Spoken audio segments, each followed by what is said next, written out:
Hello, everyone. So today we are going to write poems that use lots of cool imagery and lots of imagination. You get to be super, super creative and fun and silly if you'd like to be. Um, February is Black History Month, and so I wanted to share two poems by two Black writers that are really cool. The first one you actually have to watch by watching another video. So I'm going to put the slide up where you can see the name of it and the name of the poet, and there's the link pasted above his image. So I'm not sure if you can click on that, but hopefully you can figure out how to get to that page, and I'll make sure your teacher has the link also. So then when you've watched that, come back here and we'll keep going. So now that you've watched Anis Mojani's poem, I want to just talk about all the ways that he uses different kinds of imagery. He kind of does the opposite of personification, and I'll remind you that personification is when you give something non-human human characteristics. But he right away at the start of his poem talks about imagining that he's a carrot or that he's a rock. So those are kind of cool images and funny. And then later he gets really silly and talks about writing poems in his underwear, and he tells his mom to buy him pants.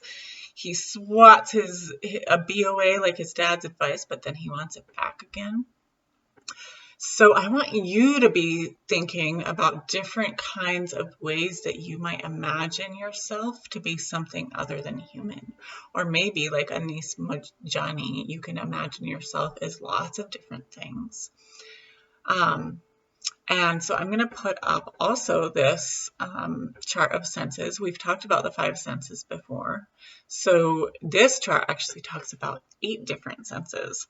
And the 3 ones we haven't talked about before all have to do with feeling yourself in your body, your sense of where you are in space and what's around you, and also feeling things happening inside you, like the way that you can feel your stomach rumbling or your heart beating. Those are their own special kind of sense. Like you can't touch your heart, but you can feel it, and you can feel your stomach rumbling. So also, and then the sensation of movement is very different. It's not quite the same as touch.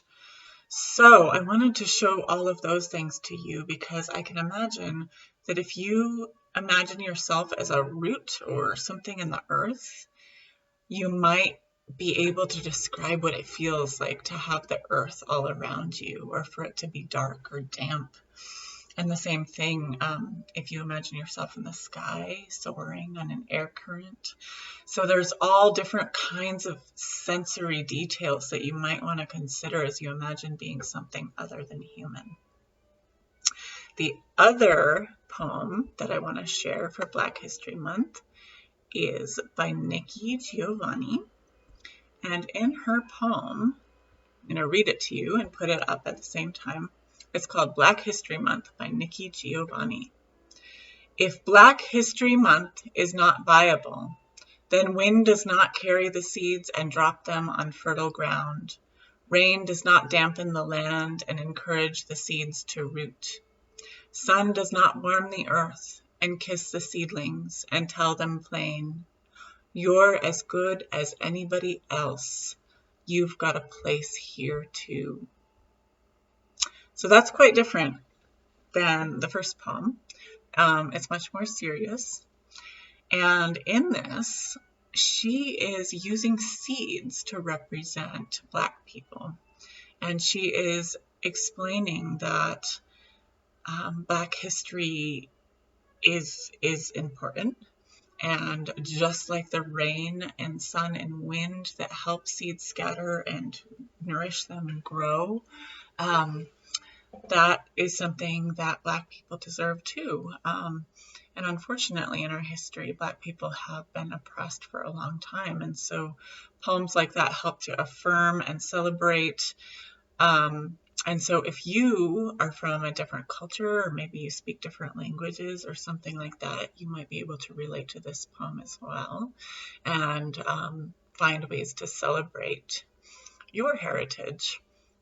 So I want you to think about ways that you can express an idea or an emotion by turning yourself into something else.